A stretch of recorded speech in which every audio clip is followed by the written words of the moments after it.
السلام عليكم. نحب نحكيو على العنصرية في تونس. العنصرية في تونس راهي مش جديدة، معناها ظاهرة قديمة جدا. أما التوانسة ما يحبوش يقروا بها.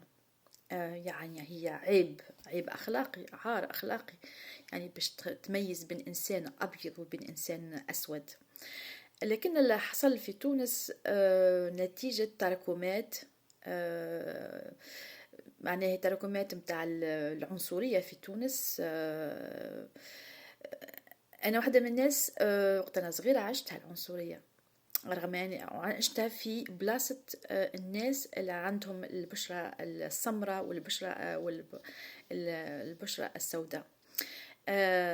العنصرية مثلا البنات البيض والشقر أكثر، يعني sont mieux appréciés من البنات السمر ولا السمر معناه يعني السود. أنا واحدة من الناس عشت وقت أنا صغيرة، خاطر أنا أختي سمرة وأنا شقرة. ديما الناس يتكلموا يعني تعليق يعني راسيست، عنصرية بالنسبة لأختي. كنت أنا يعني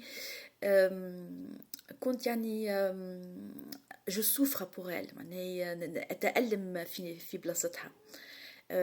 وكيفاش هذيك بيضة واختها سمرة ما يجيش، معناها سي با مش متناسق.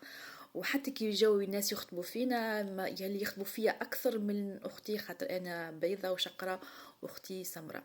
يعني فما العنصرية في لا ستركتور مونتال، في التراكمات الثقافية في التوانسة. التوانسة يخيروا المرأة البيضة الشقرة على المرأة السمراء، وبالأخص على المرأة السوداء ذيك، عندما قال ما يعني فريمون كومبليتمون ريجوتي.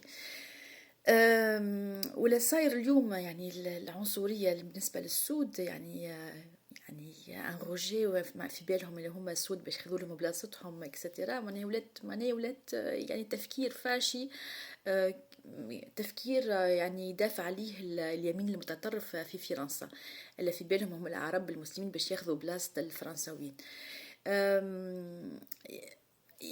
نجم نقول هي يعني العنصرية هذه جات من مركب النقص متاع التونسي بالنسبة للأوروبي. التونسي يحس بنفسه دوني بالنسبة للأوروبي الأبيض الأشقر المتقدم تكنولوجيا.